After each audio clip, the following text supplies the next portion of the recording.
This video is about how I ran the wiring I used from the factory harness, and then made new harnesses and stuff like that. So what I did is I put a fuse block right here for all my stuff, like heating up the ProFlow 4, the transmission controller, the fan relays, the exhaust cutout, all right here fused. And then to run this box is hot in run and start. So I used the pink wire that came through the wiring harness that hooked to the original coil. Now it runs straight from the ignition switch through the fuse box, and then out of the bulkhead on the driver's side and across the engine right here in this harness that was a factory harness, and right to here. So if you're not using it, the factory coil, it's a straight wire straight out of the key ignition switch, fused in there in the factory fuse box. But also each individual thing is fused out here, each individual fan relays, all that. So if you do blow a fan relay, you don't shut down the whole thing. You can come here and just put a fan relay fuse in instead of crawling out of the dash. Now if you're running a system like a Sniper or something where you're not using the ECM to control the computer, there is a smaller, this is like, I don't know, 10 or 12 gauge wire.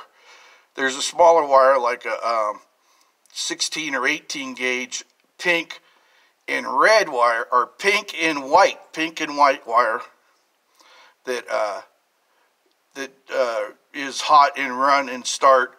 And it heats up things like, well, it heated up the old ECM, the original, the factory ECM. It heated that up. It heats up the gauges, heats up the fuel pump. So it's running. Now that wire is long gone from my system. I took that wire out. I didn't need it. So it's kind of small, and it was kind of lighting a lot of stuff. So it's still lighting the gauges and stuff, but from the courtesy center under the dash. I didn't need it out here under the hood. And then another thing that'll come running across out of the bulkhead fuse is the power for the fuse box. Comes out of the bulkhead there, comes across here, and powers up right here. And I think it's this.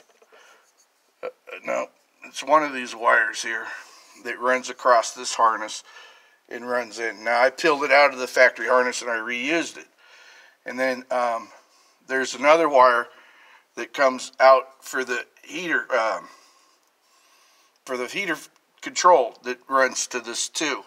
So it goes down into here. Now all the factory computer stuff and all that used to come out of there, but now I cut all that out and widened the slot so that I could get the wiring for the transmission controller and the engine controller and all that stuff to come out there. Now the ProFlow 4 wires come out here, run up here, come here, and then run right to there and clip into the ProFlow harness. Now the silver coated, heat coated wire is the transmission wire, and it runs out of that same area. So that's your options there. And then this big wire here that runs down right here, this 4-aught wire, goes to the amp. And then what I have running up this too is the fan relays, the all that kind of wiring that needs to come up here for this, the direct power on. Now I don't have a bunch of wires hooked to my terminal because I ran my terminal down under the battery box, and I put a splitter down there to where I could run all the wires that need to be hot all the time off the battery, like the ECM, the transmission controller, the amplifier. So I just don't have a big wad of wires sitting right here. Now another thing I did is I ran a 4-aught wire straight from the alternator, straight over. You can see it right here.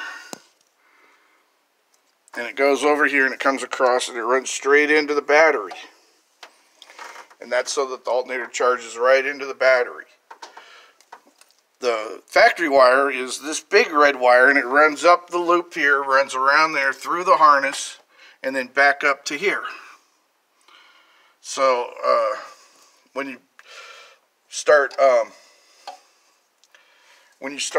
adding things like electric fans and transmission controllers and things that draw a lot of voltage, you got to upgrade that wire a little bit. It's just not quite enough to handle the juice. You know, you go from, I think these came with like a 85 watt alternator, 85 amp alternator, and I think that's a 140 amp alternator. So, you know, it's just not quite enough. And then it runs up to here, and then a wire runs from here through this harness here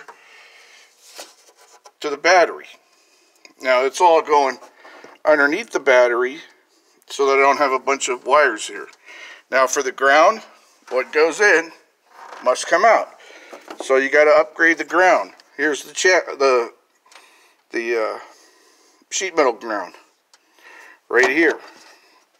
The factory one's not there anymore because it's not quite big enough. So I made a whole new ground wire, I believe that's a 4 or 4-aught wire right there. It runs into the battery for ground. Need a bigger ground. What goes in must come out. So if you're putting that big a wire to the positive, you got to put that big a wire to the ground. And then, of course, you know, the starter wires and all that. And then the engine ground's down here. And then there's a couple in the back on each side, engine to sheet metal. And then this one is engine to frame. And that's pretty much how I ran the wiring for from the factory stuff. I have another video out there where I talked about pulling all the stuff you don't need for the ECM. Now, disclaimer is you got to check it out for your truck, man. This is my 93. I bought the manual for this truck and this truck only, so I could research all these wires. There's a little bit out there on the internet, Googling it, but not quite enough to accomplish what I wanted to do. So I just went ahead and spent the 40 bucks and bought the electronic manual. And that's pretty much what I did. Thanks for watching.